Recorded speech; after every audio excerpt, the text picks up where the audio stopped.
If you're looking to design food or beverage packaging, this is the episode that you're going to want to watch because I'm talking to Fernando Arendar from Knitted Studios, and we get into the science behind color choices, shape choices. And shape isn't just the shape of the bottle, the box, it's the shape of the letters, the shape of the photography, how these different shapes, colors cut through the clutter and communicate flavor, experience to the consumer without them having to read a single thing. Now, you might have seen some of these tests that he puts up on LinkedIn. And if you've ever seen them, he explains exactly why you're choosing the choices that you're making before you've even made them. And it's all explained in this video. And it's super helpful for the next time you go to design your packaging. Consider the science behind design. Let's get to the show. All right, so we're recording. All right, so today, super stoked. We have with us Fernando. When I go to change from English to Spanish, my brain takes a pause. So we got Fernando Arendar coming from Knitted Studio in Buenos Aires, Argentina. Fernando, how are you? ¿Cómo estás? Super well. I'm super excited to have you on here because I think one of the things that we see as designers is like all the cool trends. We see all the stuff popping up on the Dialine and Penta Awards and all these websites with really pretty awesome packaging. We get excited about these designs, but what you're doing is, I kind of call it the secret weapon of science-based design, right? Where you're not necessarily looking at the trends and what's cool, but what actually works. And you've been doing a lot of these posts on LinkedIn where you put two images side by side and you ask a question of how someone feels. And I always try to answer the wrong way. I'm like, no, it's not what I think it is. It's going to be this one. And man, every single time, you're right. Like if you choose this one, it's because of all of these reasons. So tell me a little bit about yourself. How did you get started in design? We'll kind of get into this science-based design aspect of packaging. And hopefully we can help some designers learn maybe a new way to approach packaging design. Before I start, there's a name for what you mentioned, which just mentioned. It's called the desire for uniqueness. So yeah, people in general don't like feeling predictable. Or part of the herd. So that's what I'm doing. I'm trying to be unique. Yeah, to be unique. Yeah, that's right. Yeah. But unfortunately, we are not. We are all the same.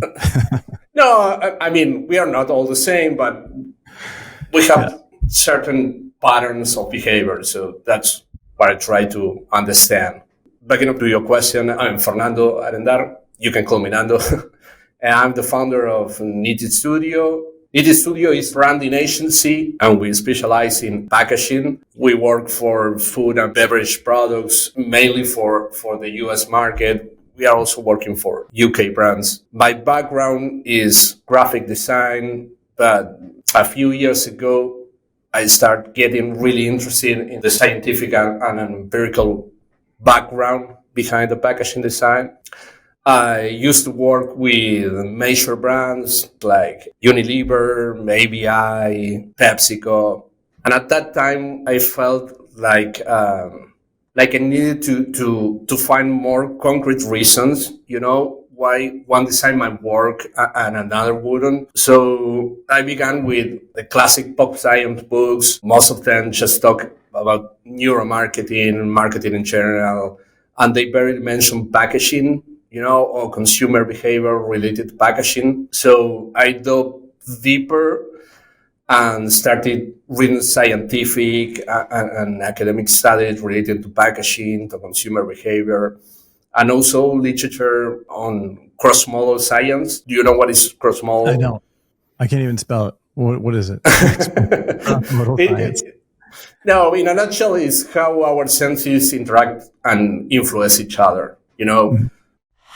All right, let's take a quick second to talk about idpdirect.com. Go right to that website, download the design guides, the sustainability guides, the recyclable icon guide, which basically lists out all the different icons. It gives them to you in vectors. You can drop them right into your artwork right now, today, and go right into production. All right, back to the pod. What we see influence how we perceive a flavor or what we touch or that sort of things. Sure. And then with all this information, I thought it would be a good idea to wrap it and turn it into something more easier to understand for the community, for the graphic designers, the public in general. And trust me, this information is pretty complex. And then, well, I began posting all this content on LinkedIn, and it's been well received and sparked a lot of interest. So I'm very happy. Okay, so then you're posting these on LinkedIn. We'll show some of these in the video, so definitely watch. If you're listening to the podcast, if you ever go to YouTube and you can watch it, and you can see Nando and I kind of going through some of these. Has your business grown from these LinkedIn posts? Well, yeah, I receive a lot of DMs, but it wasn't the reason behind this. No, of or course. the main reason. Let's look at one of these, right? So I'm going to share my screen here. All right, so we're taking a look at this one, which is healthier, right? Which looks healthier. You, on the left side, you've got salty crackers. On the right side, you've got salty crackers. The only difference is the background and the drop shadow. So when you look at these two, I hate this. Which one looks healthier? They're both exactly the same, except there's a stupid pattern on the one on the right, and the pattern tells my brain that one's healthier.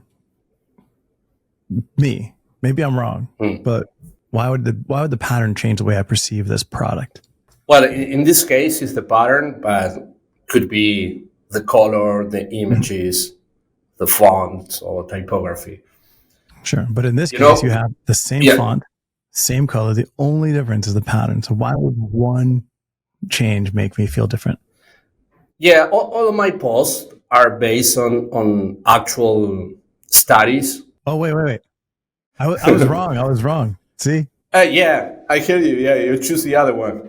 Why? So, that's crazy. I see. I thought this one would be like the healthier one. Maybe it's a little wilder, crazier. Maybe that's when they try to put sugar in there or other chemicals. But this one seemed like the more interesting one. So I didn't realize I was wrong on this one.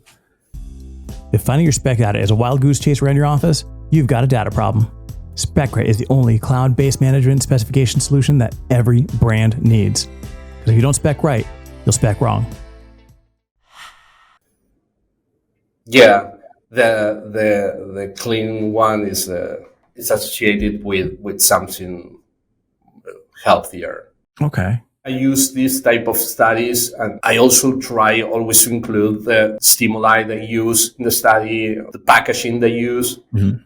The interesting thing is that our brain always try to do shortcuts. It uses past experience. We are not aware of these shortcuts. It's something like automatic. And there are different cues or elements or shapes or colors, fonts, typography that triggers different connections. And in this case, the clean design, you can say triggers like something it's more clean and we connect it with something more healthy, with less ingredients and more pure. So if I'm a designer and I'm looking at your posts, not that I'm going to change my entire design process because of these posts, but it's definitely going to help me look into this a little bit more, right? So you're talking about spread activation where you've got some different stimuli, whether it's colors or fonts. When we see wilder patterns, more colors, think of ice cream from like Ben and Jerry's. There's cows and mountains and all sorts of stuff happening on there because there's a lot happening inside the ingredients. They could be healthy, they may not be healthy, but there's just a lot that you're expecting. And then if we get into something completely simple, I think of Simulate, the chicken nuggets that were designed by Alex Center and that team. It's very minimal. It's just like a chicken nugget and it says the name in black because there's minimal ingredients in there. So like the two, I guess the comparison there is like, will less ingredients mean cleaner design? Does that necessarily mean healthier? It doesn't have to, but in our brains, we see one thing and we think. Yeah, that's right. Yeah, that's the shortcuts I mentioned before. It's like a connection that our brains make.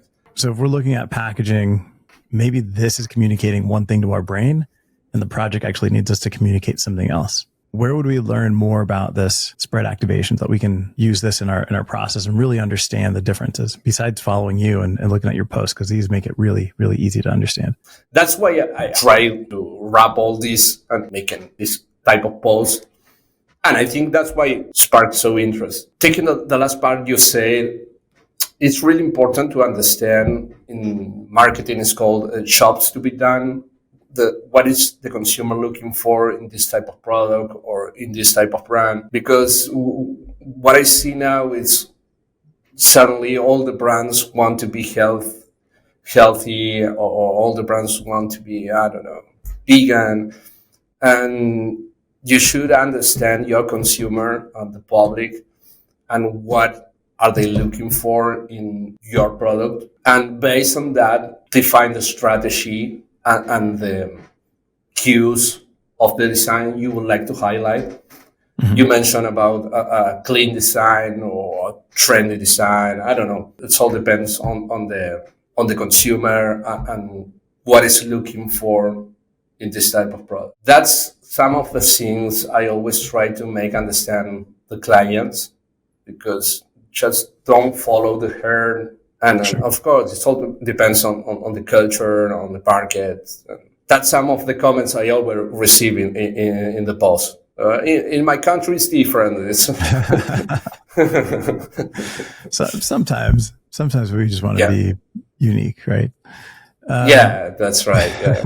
Sorry. So I want to go to the next one. This next one is ice cream, right? So you've got which of these two seems sweeter to you? And you have the exact same tub of ice cream, the same exact blue, same exact words. The only difference is the font. On one of them, it's a little more fun. It's a script. You've got heavy, light line weights happening, and then the opposite one is, like a university's type font, right? It's very angular and blocky. The question is, which of them seems sweeter to you? Everybody's concerned about sustainability today. What if I told you can take your pouches, labels, your single-serve wrappers, and make them completely dissolve, make them completely disappear in water? That's what the team at SmartSolve has done. They've got a paper that is certified flushable. You can actually take the packaging, put it in the sink, put it in the shower, put it in the toilet, flush it. It dissolves completely into fiber. Learn more about SmartSolve. Go to smartsolve.com and ask for samples. Now, let's get back to the show. Do you know the answer? Of course. I am not wrong. Because in the first one, I failed. Yeah, exactly. I failed the first one. This one. The script is the sweeter one. So why would curvier lines, why would this more fun communicate sweeter? Basically, in all the scientific research, particularly in cross-modal research, is round shapes most of the time are associated with sweeter flavors. It's always the discussion in science, nature versus nurture. Some of the things we develop during our lives, the associations, the shortcuts. What they found is, like I mentioned before, all the round shapes are linked to sweeter flavors. And the hypothesis for this is from evolutionary biology, is that our ancestors used to understand which type of food is safe, and the type of food is safe are always round. We have this mental association by nurture, and then we create these shortcuts with the type of food we consume, like oranges or apples. Yeah. So I was gonna make a terrible joke about typography and like Neanderthals, but I think if we do look at that, please do it. No, I can't even formulate it. But if we look at like a cherry, right? It's like round, it's plump, it's sweet and tart. And then if we look at some like leafy, like an arugula or anything like that, that's got a little bit more angularity to it. It's a little sharper, like rhubarb, like some of these different products, aloe vera, really sharp and angled. The contrast and flavor between those is crazy. And it's something that you don't necessarily think about. No, but it's something that you definitely experience. and you don't think about it necessarily when you're creating. You sort of know. You're like, oh yeah, this is round. I've seen it when I was a kid. My ice cream truck used to have a big curvy logo, Mr. Frosty. It's not rigid and it's not angular. It's like, it's round and fun. And that means flavor. If we look at all the different candies out there, it's a lot of Scripps, Cadbury. You don't see these really sharp angles. Lindt is like a script, like all these little things. Sorry to interrupt you. No. But one of the theories is that the angular shapes are mentally connected with, for example, blades, something that is danger, because food with angular shapes tend to be danger for us. So that's one of the theories. We connect something edgy or angular shapes with something danger. As we're talking about this, I'm looking at the posts. You know why you choose one over the other, but you don't know why you chose one over the other, right? It's like kind of talking about it. It's like, okay, the round is the sweeter, the angle is, not the one that you would consider. You also have, this one here, which is like, which of these two do you think is sweeter? Mm-hmm. And again, it's the same, but these are two glass jars. That's right. Gold lid, glass with a pink jelly inside, for example. And it goes back to the same thing, right? The round, chubby jar is the one that is sweeter. Yeah. So if I'm a designer, how do I deploy this? What's my first step if I'm doing food packaging?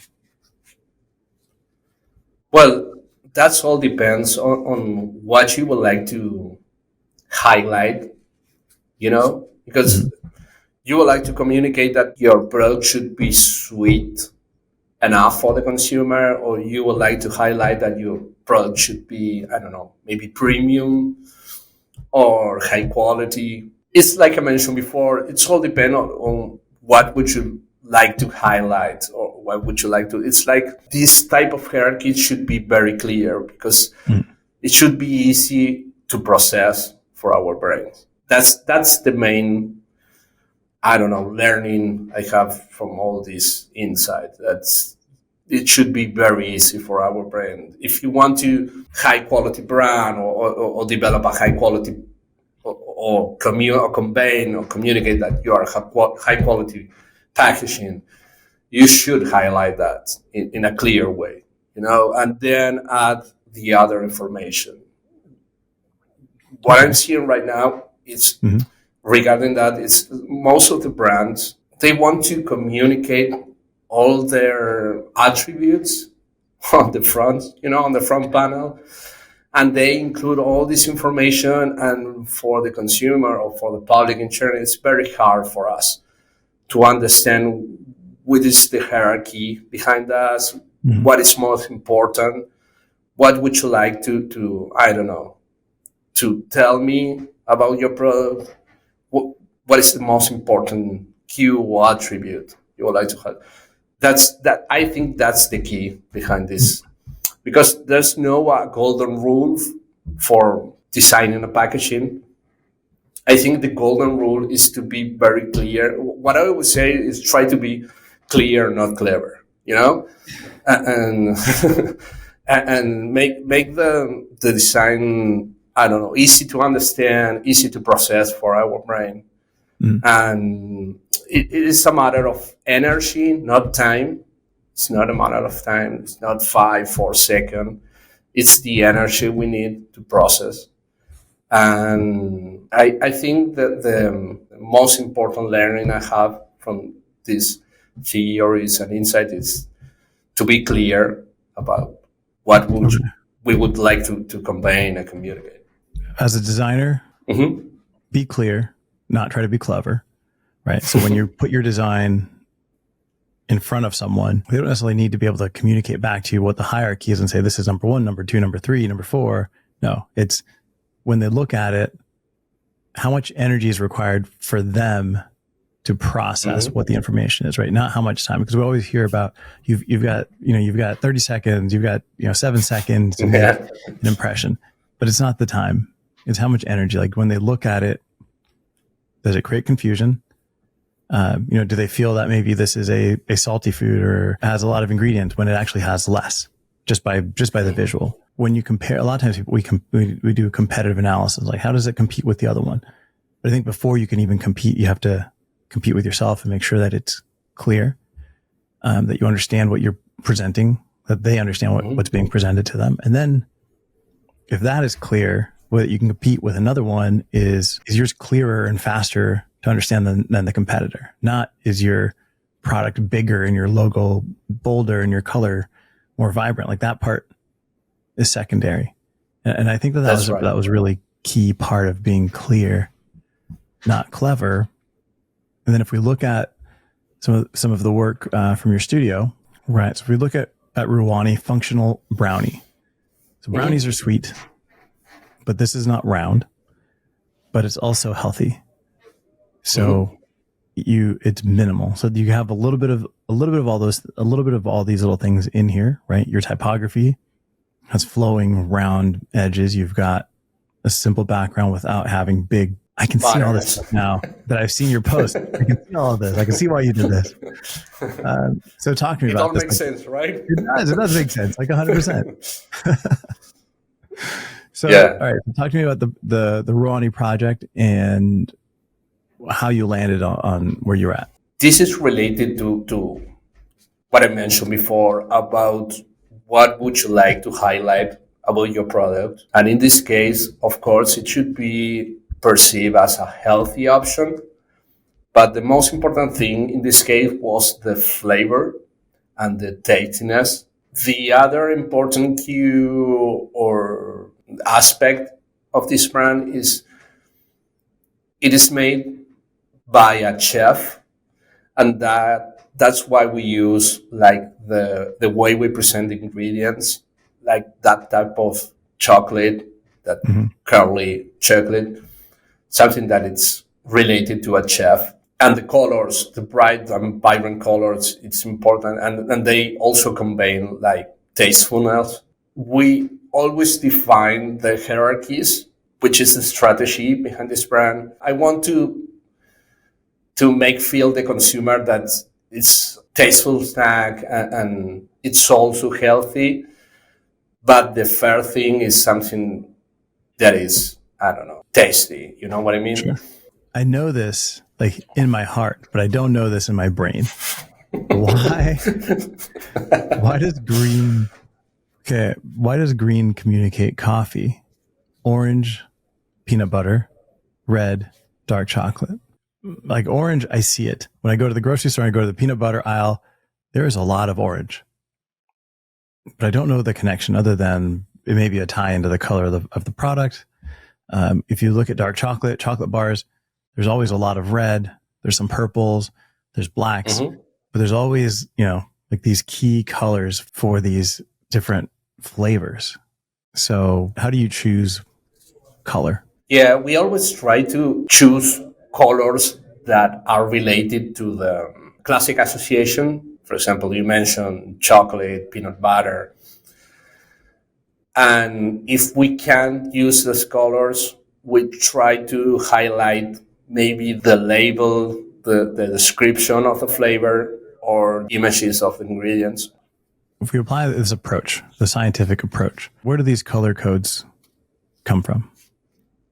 And they're definitely going to be cultural, but I would say for the most part, these are pretty common. The colors are the association we got from our previous experiences, and it's defined by our culture, country, or whatever.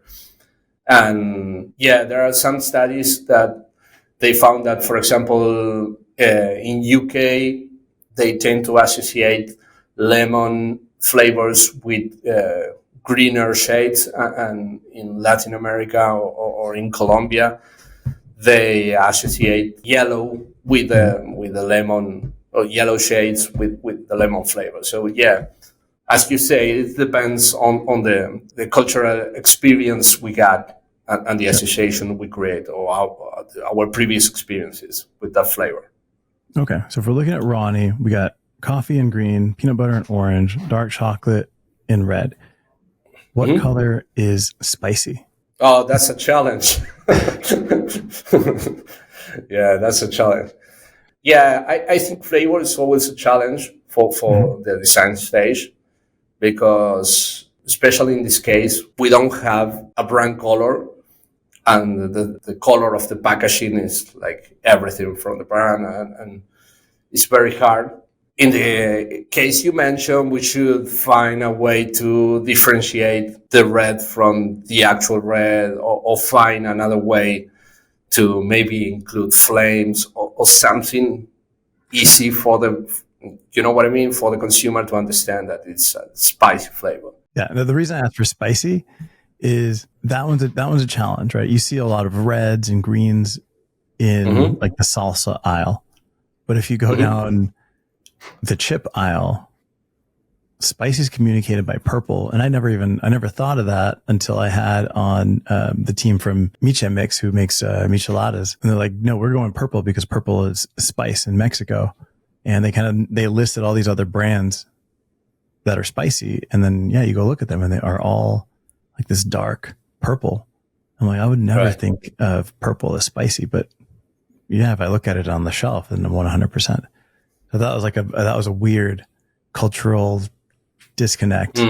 But again, it's like you know it, you just don't know it. I think that's the first step you should do always when you start, I don't know, designing a new flavor, is to Google it and try to understand which are the colors or associations or elements that type of flavor has. Yeah, and then if we take a look at